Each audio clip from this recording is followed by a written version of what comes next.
BJP যিবোৰ আঁচনি দি আছে তাত যথেষ্ট কেলেংকাৰী যিসকলে পাব লাগে নাই পোৱা সকলোৱে এমএলএ ওচৰত যাব লাগে আমাৰ যেতিয়া আঁচনি আহিব আমি এমএলএ ওচৰত যোৱা এই প্ৰক্ৰিয়াটো বন্ধ কৰিম যি দুখীয়া তেওঁলোকেহে পাব আৰু লগতে বিজেপিয়ে আঁচনি দি বাকী একো কাম কৰা নাই আজি চৰকাৰী স্কুলবোৰ বন্ধ হৈ গ'ল প্ৰাইমেৰী স্কুল বন্ধ হৈ গ'ল আজি আমাৰ অসমৰ চৰকাৰ কিমান ঋণৰ বোজা লৈছে সকলোৱে জানে আজি তাৰিখৰ যুৱকসকলে আজি মদ ধৰিবলৈ আৰম্ভ কৰিছে ড্ৰাগছৰ বেমাৰত পৰি গৈছে তো তেওঁলোকৰ পৰা আমি উদ্ধাৰ কৰিম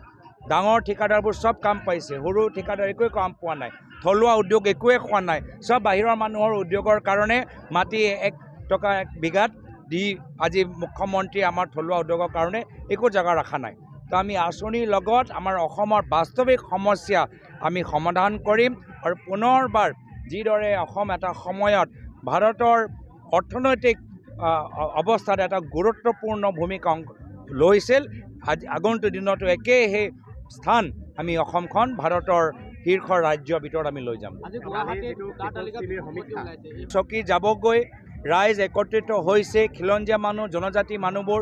মুখ্যমন্ত্ৰী হিমন্ত বিশ্ব শৰ্মা ডাঙৰীয়া মুখ্যমন্ত্ৰী চকীৰ পৰা আঁতৰাবলৈ বিচাৰে সেইকাৰণে খিলঞ্জীয়া মানুহৰ ভূমিপুত্ৰ মানুহৰ অসমবাসী ৰাইজৰ ভোটৰ মূল্য নাইকিয়া কৰিবলৈ এতিয়াও হিমন্ত বিশ্ব শৰ্মা ডাঙৰীয়া উত্তৰ প্ৰদেশ বিহাৰৰ মানুহৰ ওপৰত নিৰ্ভৰ হৈ পৰিছে